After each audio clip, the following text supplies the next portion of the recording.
Salam cerdas, Ibu, Bapak, Saudara-saudara yang saya hormati. Sesi membacakan berita kali ini, saya nanti membaca beberapa judul berita saja dan langsung ke sumber beritanya, yaitu rilis atau siaran pers dari Bank Indonesia tentang posisi utang luar negeri Indonesia per 31 Januari. Nah, kalau kita ketik di mesin pencarian, utang luar negeri Indonesia Januari 2025, itu puluhan berita yang sudah tayang. Nah, sumber beritanya sendiri itu adalah pada tanggal 17 Maret ya. Ini beritanya ada yang langsung 1-2 jam setelah rilis, ada yang sampai tadi masih ditayangkan. Misal saya perlihatkan di situ ada Antara yang memberi judul BI.2 utang luar negeri Indonesia pada Januari 2025 tetap terkendali.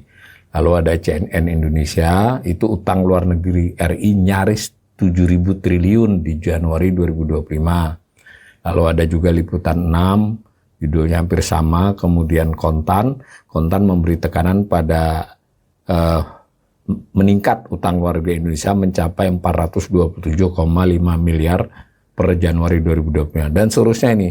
Ada Berita Satu, ada Kompas.com, ada Sindu. Pada umumnya ada yang memakai informasi 427,5 miliar dolar Amerika. Ada juga yang langsung menyebutnya dalam rupiah 7.000 triliun rupiah ya.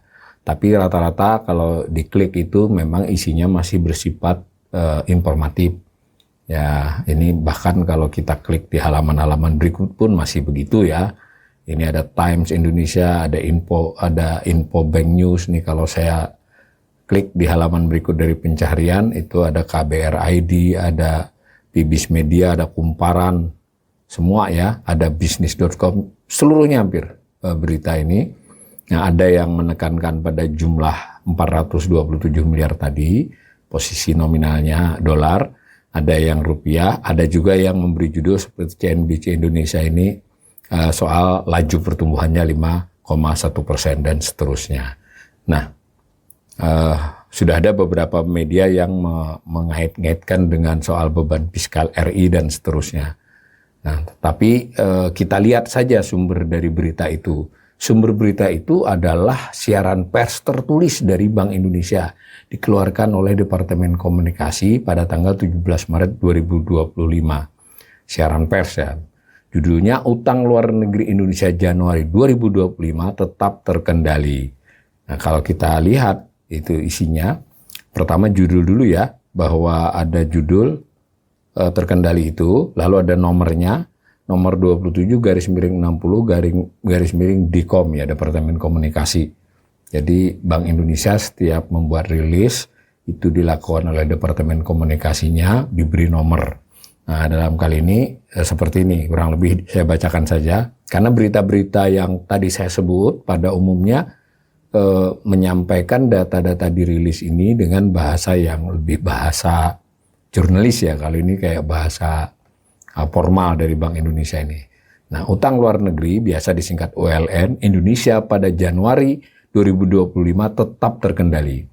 Posisi ULN Indonesia pada Januari 2025 tercatat 427,5 miliar dolar Amerika Serikat atau tumbuh 5,1% YoY, maksudnya year on year ya. Berarti kalau year on year itu dibandingkan dengan Januari 2024 persis tahun ya, sama-sama tanggal 31 Januari. Nah, dikatakan meningkat dibandingkan dengan posisi ULN Desember 2024, sebulan sebelumnya, yang tumbuh 4,2% YoY juga. Ini maksudnya bukan yang Januari 2020 dibandingkan Desember naiknya 4,2%, bukan. Tetapi pada bulan Desember dibandingkan Desember setahun sebelumnya, Desember 2024 dibandingkan Desember 2023, itu pertumbuhannya 4,2%. Nah, sekarang Januari 2023 dibandingkan Januari 2024, tumbuhnya 5,1%. Jadi ada peningkatan laju kenaikan. Jadi hati-hati kita ya dalam informasi-informasi angka ini. ada yang menginformasikan naik atau turunnya nominal, ada yang menginformasikan naiknya lebih cepat atau lebih lambat, berarti presentasi kenaikan dari masing-masingnya. Nah, ini contohnya begini. Nah, disebut lagi perkembangan utang luar negeri tersebut dipengaruhi oleh utang luar negeri sektor publik, baik pemerintah maupun bank sentral. Jadi di paragraf pertama ini Bank Indonesia sudah memberikan informasi sebenarnya, tapi singkat ya, bahwa kenaikan yang 5,1%, yang kenaikan tersebut, laju kenaikan tersebut lebih tinggi dari Desember 2024, itu terutama disebabkan oleh faktor pemerintah dan Bank Sentral, berarti Bank Indonesia sendiri. Nah, paragraf kedua, ULN pemerintah tetap terkendali. Nah, saya garis bawahi dulu ya, bahwa silahkan para pemirsa ini ngecek setiap bulan kan, ini setiap bulan rilis ini ya, itu ya kalimat-kalimatnya ya seperti ini ya, umumnya tetap terkendali, terjaga, ya meskipun angkanya berubah-ubah, penjelasannya seperti itu. Nah, kita bacakan saja. Posisi ULN pemerintah pada Januari 2025 sebesar 204,8 miliar dolar. Jadi tadi ya, yang totalnya 427,5 miliar itu terdiri dari tiga unsur ya. Nah, unsur pertama pemerintah nih.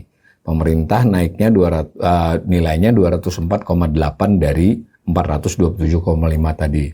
Nah, tumbuhnya khusus utang pemerintah sama ya, year on year, berarti Januari 2025 dibandingkan Januari 2024 itu tumbuhnya 5,3%. Meningkat dibandingkan bulan sebelumnya yang naiknya hanya 3,3%. Lajunya ya. Dan tadi kalau kita bandingkan dengan pertumbuhan total, berarti kan utang pemerintah ini sedikit lebih tinggi kenaikannya. Dia 5,3, yang total 5,1.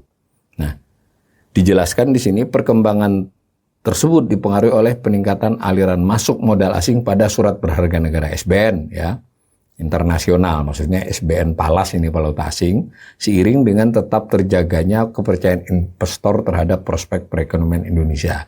Ini sudah penilaian dari Bank Indonesia bahwa SBN valuta asing internasional itu terbeli itu karena dianggap oleh Bank Indonesia investor masih percaya kepada prospek perekonomian Indonesia. Sebagai salah satu instrumen pembiayaan APBN yang terus dikelola secara prudent dan efisien, alokasi pemanfaatan ULN terus diarahkan untuk mendukung belanja prioritas pemerintah.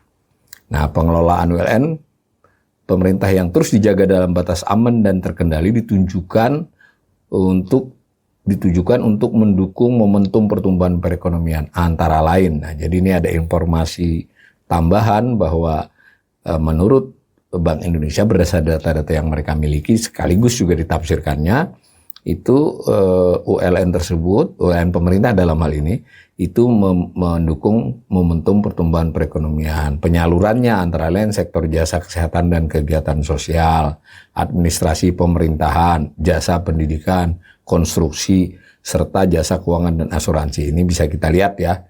Yang pertanian nggak disebut, berarti lebih kecil dari itu. Posisi ULN pemerintah tetap terkendali, mengingat hampir seluruh ULN memiliki tenor jangka panjang dengan pangsa mencapai 99,9%. Jadi diinformasikan bahwa ULN pemerintah itu umumnya berjangka waktu lebih dari setahun. Nah, paragraf berikut menginformasikan tentang ULN swasta ya, utang luar negeri swasta, menurun. Nah, dilaporkan oleh rilis ini pada Januari 2025, posisi ULN swasta tercatat 194,4 miliar.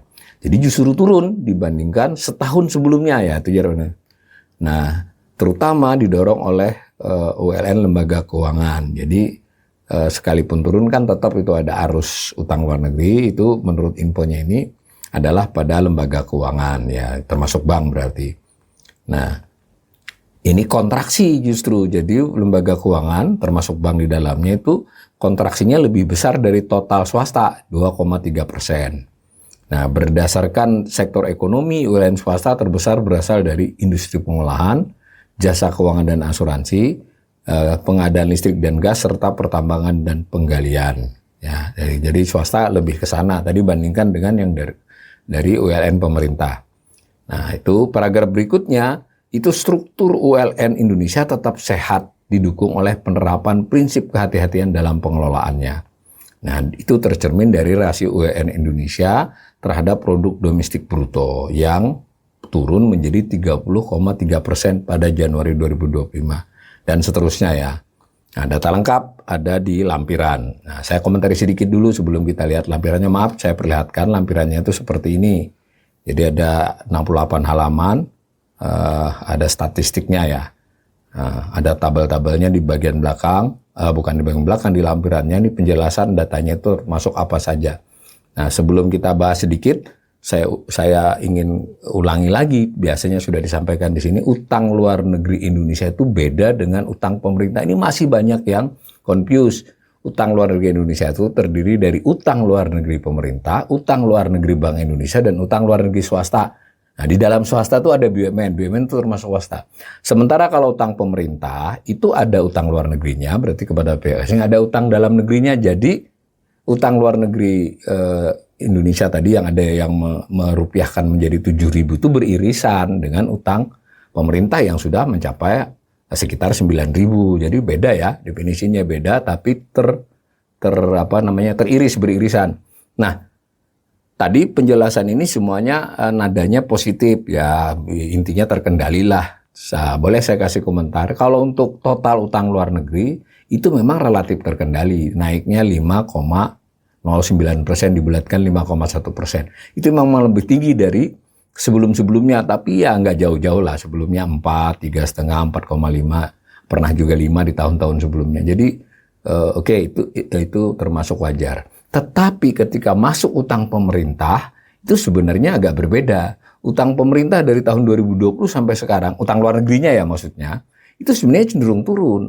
Jadi selama 5 tahun, utang luar negeri pemerintah itu kalau dari per 1 Januari 2020 misalnya dibandingkan dengan 1 Januari 2025 itu turun nominalnya ya, meskipun tipis turunnya. Jadi selama 5 tahun terakhir sebenarnya UEN pemerintah itu cenderung turun sampai Desember tadi. Nah, baru di 2025 ini 1 bulan baru ya, itu sedikit meningkat. Nah, mesti diwaspadai kan ke depannya apakah terus meningkat. Yang kedua, di sini tidak diinformasikan utang Bank Indonesia. Sementara di lampiran tabel tuh banyak ada Bank Indonesia. Nah, menariknya khusus utang Bank Indonesia itu selama setahun. Nah, Januari 2024 ke 2025 itu sebenarnya mengalami kenaikan hampir 2 kali lipat, 94% ya naiknya. Jadi hampir 2 kali lipat.